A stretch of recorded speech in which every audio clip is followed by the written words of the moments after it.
오늘은 역대하 17장입니다. 역대하 17장부터 오늘 마지막까지 끝내도록 하겠습니다. 지난주에 여러분 역대상하 읽으시느라고 고생 많으셨죠? 네. 고생이 예. 여러분, 저도 이제 여러분들 준비해야 되잖아요. 저는 이제 욥기서 한 32장까지 먼저 또 이렇게 읽었는데, 성도님들의 여러분, 우리가 기도하는 자리하고 말씀 읽는 자리는 하나님의 주권을 인정하는 자리예요. 보통 일이 아니야, 이거는. 예. 성경책을 펴면 왜 그렇게 잠이 오고 잡생각이 많이 나는지, 온 세계가 다 내가 품고 막 생각을 해줘야 될 것 같은 그 느낌에 빠져들다가, 예. 성경책을 편 상태에서 스스로 운명하시고 이제 한 몇 시간 뒤에 또 일어나고 막. 여러분, 혹시 주무시다가 성경책에 침 흘리신 적 있다? 여러분 계신가요? 없어요? 예, 덮고 주무셨군요. 예. 그 정도 또 돼야지 성경책이 참 사랑스럽고 내게 귀하고 막 그렇죠. 우리 자녀들이 감사한 것 중에 하나가 아빠가 이제 천국에 가실 때 돈을 많이 남겨줬으면 좋겠다. 이런 건 아예 이제 기대치가 없잖아요. 대신 성경책을 날 주라. 아주 좋은 거죠. 그래서 먼저 가져간 놈이 임자겠죠. 예.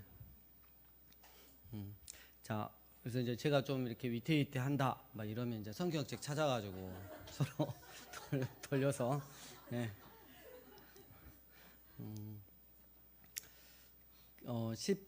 17장에 보면 이제 남유다의 유명한 선한 왕이 나오죠. 여호사밧 왕이 나옵니다. 6절 보니까 그가 전심으로 여호와의 길을 걸었다. 7절 끝부분에 보니까 유다 여러 성읍에 가서 가르쳤다.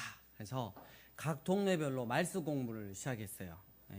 그리고 9절 그들이 여호와의 율법책을 가지고 유다에서 가르치되 그 모든 유다 백성들로 두루 다니며 백성들을 가르쳤다. 그래서 다른 게 아니라 성경 공부, 말씀을 통한 개혁을 이룬 왕이 바로 이 여호사밧 왕이고요.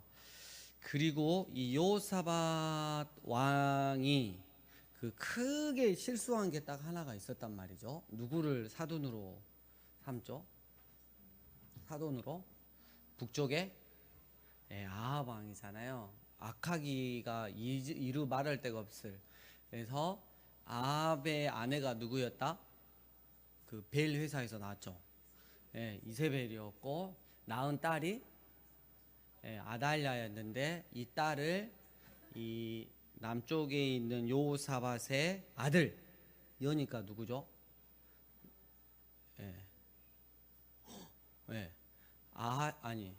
여호사밧 여호람이죠. 여호람한테 이제 이렇게 시집을 보내가지고 둘이 결혼을 했잖아요. 근데 이게 정말 하나님 앞에 큰 죄였어요. 그래서 19장 2절 보니까 하나니의 아들 선견자 에후가 나가서 여호사밧 왕을 맞아 이르되 왕이 악한 자를 돕고 여호와를 미워하는 자들을 사랑하는 것이 옳습니까? 이랬어요. 정확하게 지적을 했죠. 그래서 여호사밧은 이거 빼놓고는 너무 하나님 앞에 신실했기 때문에 하나님이 그때에는 어려움을 주시지 않았지만 여호사밧, 그 다음에 여호람, 아하시아, 이 밑에 아들 손주들을 통해서 이 아달랴가 있었잖아요.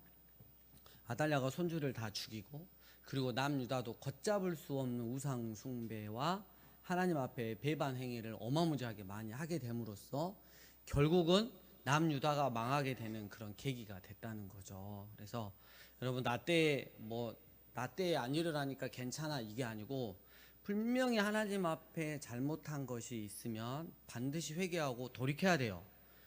관계를 정리를 해야 되는데, 안 그러면 언젠가는 터져요. 그게 언젠가는 이건 가계의 조두하고는 아예 다른 말이죠. 그 죄를 품고 가면 언젠가는 골마 터진다라는 것을 우리가 잘 기억해야 될 것 같고요. 자, 여호사밧은 5절에 보니까 성읍에다가 뭘 세웠다? 재판관을 세웠고, 7절 너희는 여호와를 두려워하는 마음으로 삼가 행하라. 우리의 하나님 여호와께서는 불의함도 없으시고 치우침도 없으시고 뇌물을 받는 일도 없으니까 오직 진실과 성심으로 공의로 재판을 해야 된다. 백성들을 보살펴야 된다. 이런 것들 보면 참 괜찮았죠. 그리고 20장 보면 그 여호사밧이 모압 자손과 20장 1절 암몬 자손들이 마온 사람들과 함께 와서 여호사밧을 치고자 할 때 여호사밧 왕이 한 행동들이 있어요. 3절 보니까 여호와께로 낯을 향하여 간구하고 온 유다 백성에게 금식하라 하고 공포를 한 다음에 4절 보니까 여호와의 도우심을 잊기를 간구했습니다. 예, 그리고 나서 12절 세 번째 줄 보면 우리가 대적할 능력이 없고 어떻게 할 줄도 알지 못하고 오직 주만 바라보나이다. 결국 이게 정말 중요한 거죠.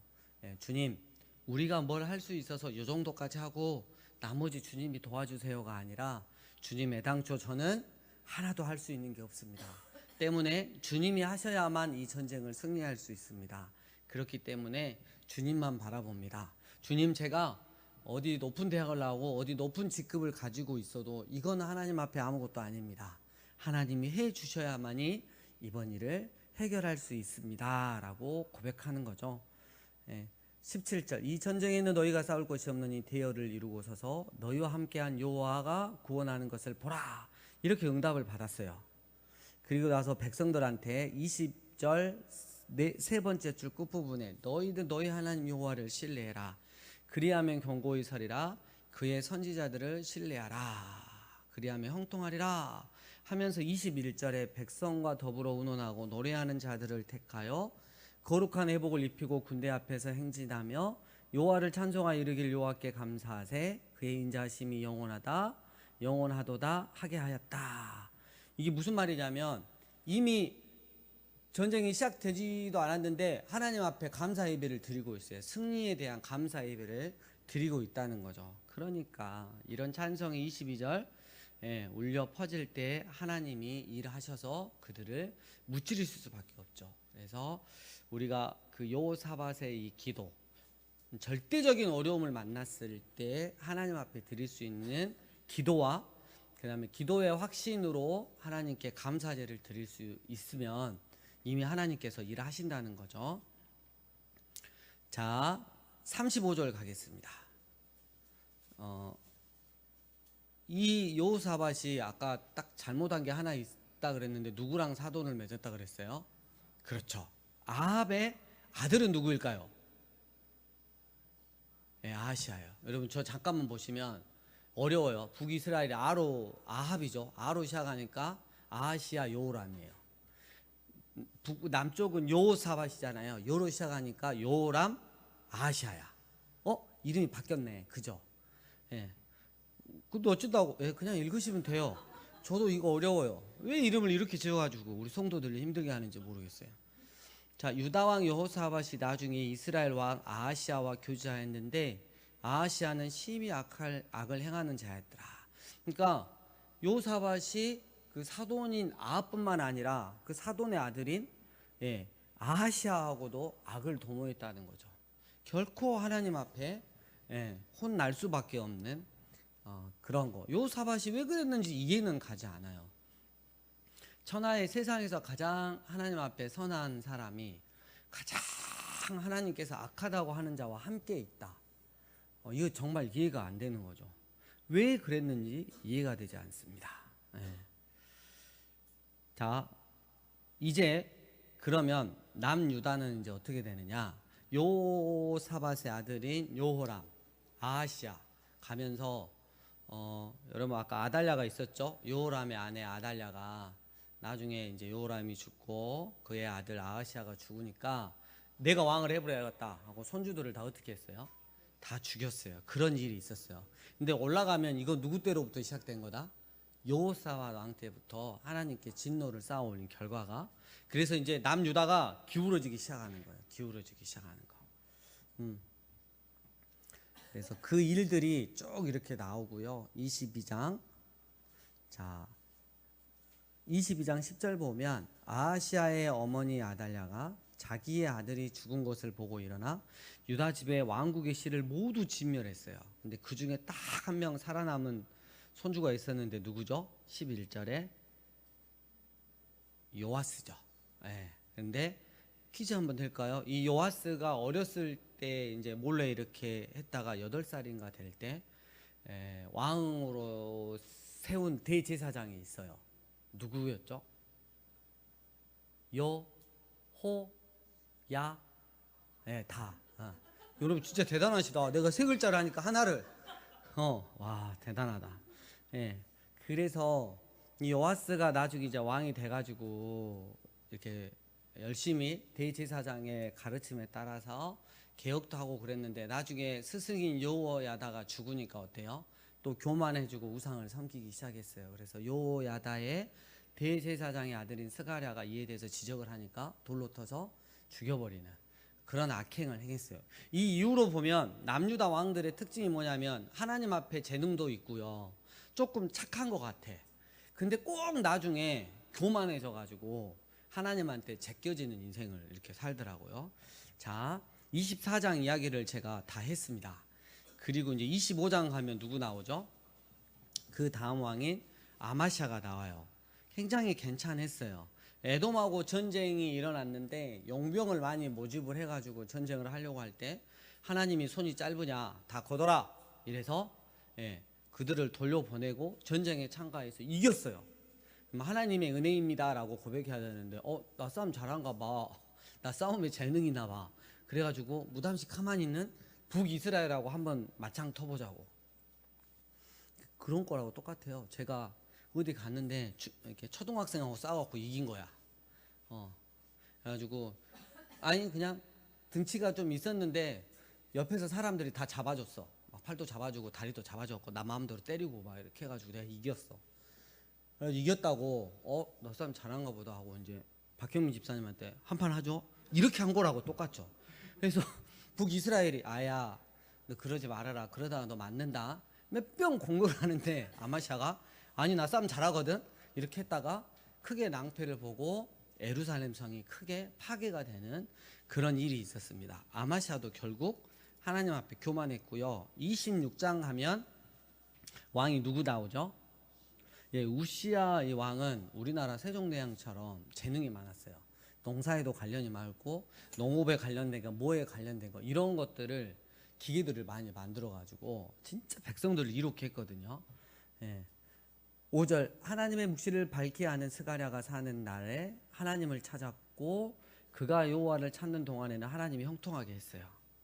근데 이제 죽고 난 다음이니까 그 우시야가 이제 16절 이하를 보면 마음이 교만해져서 자기가 직접 가서 하나님께 제사를 드리려고 제사장이 있는데 그래서 16절 보면 곧 여호와의 성전에 들어가서 분향하려 한지라 이래서 나병이 생겨가지고 하나님 앞에 제껴졌죠. 여러분 그 우시야도 보고 아까 요시야 대제사장 여호야다 스승을 보고 그럴 때 그 시대의 주의 종들이 얼마나 중요한지를 보여줍니다. 그 시대의 주의 종들이 하나님 앞에 깨어 있어서 잘 말씀으로 가르치고 자신도 그 말씀을 살아간다면 다 같이 하나님 앞에 형통한 인생을 살아요. 근데 주의 종이 죽고 그 다음에 후계가 나타나지 않고 말씀이 희미해질 때 우리 안에 교만함들이 올라와서 결국은 하나님 앞에 크게 침을 당하는 그런 경우가 되게 많이 일어난다는 거죠. 그래서 이건 상호적입니다. 이 시대에 우리 강주 삶의 예배인 교회 주의 종인 제가 늘 말씀에 깨어 있어야 되고 말씀을 먼저 살아내야 되고 그리고 여러분들은 그 말씀을 가지고 함께 또 말씀을 살아내야 되고 늘 언제나 교만이 문제예요. 우리의 교만이 문제야. 그래서 늘 나는 정말 아무것도 아닙니다라고 고백할 수 있는 겸손한 자들이 돼야 되는 거예요. 교만은 정말 답이 없습니다. 저도 예전에 상당히 교만했었잖아요. 여러분 아시다시피 막 얼굴로 막 이렇게 살려고 그러고 그럴 때가 있었잖아요. 되게 교만할 때가 있었는데 이제 웃지도 않으시네요. 이런 거는 다른 교회 가서 한 번씩 하면 엄청 웃어주시고 그러는데 우리 교회 성도들은 아이고 또 지읒 리을하고 있네 뭐 이런 느낌이야. 자 27장 요담이 나오고요. 그 다음에 28장 아하스가 나오는데 이 아하스는 누구죠? 정신 나간이라고 붙였죠. 정신이 나간 아하스. 왜냐면 인신제사를 했어요. 우상한테 드리는 인신제사를 드렸고요. 이 녀석의 또 큰 특징이 되게 이제 악을 했는데 16절 보면 그 이사야 선지자가 나타나서 하나님께 도움을 구하면 하나님께서 해주실 거다 그러는데 나는 하나님을 시험하지 않겠습니다 하면서 속으로 아수르 왕을 되게 의지를 했거든요. 예. 근데 보시면 20절 아수르 왕 디글라필레셀이 그에게 이르렀으나 디글라필레셀 이렇게 하면 힘듭니다. 디글라필레셀이 그에게 이르렀으나 돕지 아니하고 도리어 그를 뭐했다? 그렇죠. 이런 거야. 그러니까 우리도 되게 그런 적 많잖아요. 하나님 의지 않고 세상에 어떤 거 그 사람이 그거 알아서 해준다 그래가지고 의지했는데 시간이 지나니까 어때요? 오히려 나를 공격하고 날 이용해 먹는 경우도 되게 많잖아요. 딱 이렇게 당한 거예요. 근데 22절 아하스가 정말 가관인 게 뭐냐면 공고할 때 힘들 때 더욱 여호와께 뭐 했다? 회개하고 돌아가야 되는데 꼭 이런 인간들이 있습니다. 어려우면 어려울수록 더 하나님 앞에 악하게 변하는 자들이 있죠. 그렇기 때문에 27절 아하스가 그의 조상들과 함께 누움에 이스라엘 왕들의 묘실에 들어갈 수 있었다 없었다? 그러니까 백성들이 보기에도 부끄러운 왕인 거야. 그래서 제껴버리죠. 그 다음에 29장 정신 나간 아하스에게 훌륭한 아들이 있었죠. 그 이름은 히스기야. 여러분 정말 잘하신다. 여러분 그 성경에 대해서 이렇게 창세기부터 요한계시록까지 여러분들이 이렇게 진짜 잘 알고 계시는 게 너무 중요하고요. 그리고 여러분 힘들지만 말씀을 또 잘 읽어 내셨으면 좋겠습니다. 제가 또 여러분들을 위해서 그 힘든 방학 때 쪼개서 이렇게 한 1000페이지 되는 거예요. 2권 있거든요. 요한계시록. 그거를 제가 다 또 독파를 했습니다. 그래서 저도 많이 다시 배우고 그럼 나중에 이제 여러분 요한계시록 할 때 어떨 것 같아요? 제가 예전에는 한 3시간 4시간 나눠서 짧게 했잖아요. 근데 한 20번 정도 나눠가지고 한 절 한 절씩 그래가지고 신천지는 어떻게 이걸 해석하고 우리는 어떻게 해석해야 되고 요거까지 제가 자세하게 그러니까 여러분 그러면 적문이라고 정신 없을 거잖아요. 제가 노트를 다 만들어가지고 제가 다 써가지고 파일로도 드리고 복사해서 책으로도 만들어서 드릴 테니까 편안하게 들으시고 나중에 이제 그거 딱 펴가지고 신천지나 누가 오면 이렇게 딱 보고 잘 대응하시면 될 것 같아요. 재밌는 것 중에 하나가 다 이제 그 신학적인 게 다 이렇게 조금씩 다른데 공통점이 뭐냐면 마지막 때 큰 어려움, 믿는 사람들에게 큰 어려움이 닥칠 거라는 거. 이런 모양이든 저런 모양이든 뭐 3년 반이든 아니든 그거는 다 동의를 해요. 그리고 또 하나는 주님이 꼭 다시 오신다는 거. 그리고 심판하신다는 것. 그리고 천국과 지옥으로 나누신다는 거. 사람들을. 그거는 다 동의를 해요. 그래서 그 부분들에서 제가 하나하나씩 재미나게 이야기를 해드리겠습니다. 그러니까 여러분 저도 계속해서 그리고 제 서재에 보면 이미 마가복음의 책 이만한 두꺼운 거 있고요. 마태복음 더 두꺼운 거 이렇게 있거든요. 여러분 또 다음에 하려고 지금 요한복음 하고 있잖아요. 이미 다른 복음서 2개나 또 준비를 하고 있어요. 저도 그렇게 잘 준비해서 할 테니까 여러분도 말씀 잘 먹고 자라나셨으면 좋겠습니다. 빨리 진도 나가라고 눈빛을 줘서 나가도록 하겠습니다. 이 히스기야는 30장 보면 그 1절의 끝부분에 보면 6월절을 지켰는데 히스기야한테 이제 여기서 그 열왕기 하에서는 나오지 않았는데 이 히스기야가 왜 그 예수님을 예표를 많이 하냐면 솔로몬 때 예루살렘에 산 인구가 한 5천 명밖에 안 된다 그래요. 예루살렘 성 안에. 근데 히스기야 때는 2만 5천 명이야. 5배나 늘어났어요. 5배나 이렇게 늘렸거든요. 예루살렘 성을. 이유는 뭐냐면 북이스라엘이 멸망했잖아요. 그래서 저쪽에서 아수르가 막 이렇게 침투해 오니까 난민들이 쉽게 말하면 내려온 거야. 그 사람들을 수용하기 위해서 그라고 큰 예루살렘 성을 그라고 크게 확장을 했었어요. 그 마음이 되게 크고 그리고 6월절을 지키려고 그러니까 멸망한 북이스라엘 자기 동족이 생각나서 마병을 보내가지고 다 북이스라엘 동네로 가서 우리 같이 6월절 지키자고. 근데 대중에는 막 이렇게 한 사람도 있겠지만 어떤 사람들은 어때요? 하나님에 대한 갈급함을 가지고 남쪽으로 와서 그 유월절을 함께 지키면서 하나님의 구원의 은혜를 갈망했던, 그걸 했던 왕이 바로 이 히스기야 왕입니다. 그래서 이 히스기야 왕은 예수님을 좀 예표한다라고 이렇게 우리 이야기를 하고요. 그 다음에 나머지들은 열왕기하하고 비슷하니까 넘어가서 이제 33장으로 넘어갑니다. 예. 또 정신 나간 사람이 한 명 있습니다. 므낫세. 그러니까 히스기야의 아버지가 정신 나간 아하스고, 이 므낫세는 진짜 미친 므낫세죠. 55년 동안 남유다를 다스리면서 못할 짓을 다 했어요. 그러니까 우리나라 역대 대통령들의 만행들 여러분 기억나시죠? 그걸 합쳐놓은 것보다 더 많이 혼자 했어요. 그래가지고 우리 표현으로 하면 민주주의 인사다, 잡아 죽여, 막 이렇게 하고, 종교적으로 저희 목사님이 바른 말씀 선포한다, 국가에 대해서 죽여, 막 이런 거 하고, 그리고 또 받아가지고 또 제사는 또 이렇게 사람 자기 아들을 막 이렇게 태워가지고 막 제사를 우상한테 이렇게 드리고, 그러니까 할 수 있는 걸 다 했어요. 그렇기 때문에 하나님이 결정을 딱 내리시는 거예요. 앞으로 므낫세가 무슨 짓을 하고 너희 후손들이 어떠한 회개를 하더라도 난 너희를 멸망시킬 거야. 바벨론 포로로 끌려가게 할 거야. 그 이야기를 하신 중요한 동기가 바로 므낫세입니다. 근데 이 역대하에서 특이한 게 있는데, 므낫세가 9절 보면 유다와 예루살렘 주민이 므낫세의 게임을 받고 악을 행한 것이 여호와께서 이스라엘 자손 앞에서 멸하신 모든 나라보다 더욱 심하였더라 이러면서, 이 므낫세가 그렇게 교만했는데 여기서만 나오는 내용이 있어요. 근데 므낫세가 별명이 하나 더 있는데 회개의 대명사예요. 미친 므낫세, 나중에 회개의 대명사. 왜 그러냐면 하나님이 자꾸 말씀하시는데 말을 안 들어 쳐먹어. 그래서 11절에 보니까 아수르 왕의 군대의 지휘관들이 와서 치게 하심에 그들이 므낫세를 사로잡고 쇠사슬로 결박하여 바벨론으로 끌고 간지라. 요거는 쇠사슬로 결박하는 게 이 므낫세의 코에 갈고리를 끼고 데리고 가는 거예요. 우리 은매의 소처럼. 그래가지고 그가 환난을 당하여 그의 하나님 여호와께 얼마나 힘들어 버렸으면 한 번도 찾지 않는 여호와 하나님께 기도를 합니다. 그리고 그의 조상들의 하나님 앞에 크게 뭐 했다? 12절 겸손했어요. 그래 기도했으니까 하나님이 그 기도를 받으시고 다시 예루살렘으로 돌아오게 했어요. 그제서야 13절 끝부분 여호와께서 하나님이신 줄 알았어요. 그리고 나서 15, 16, 17절 보니까 우상을 멀리하고 종교개혁을 단행합니다.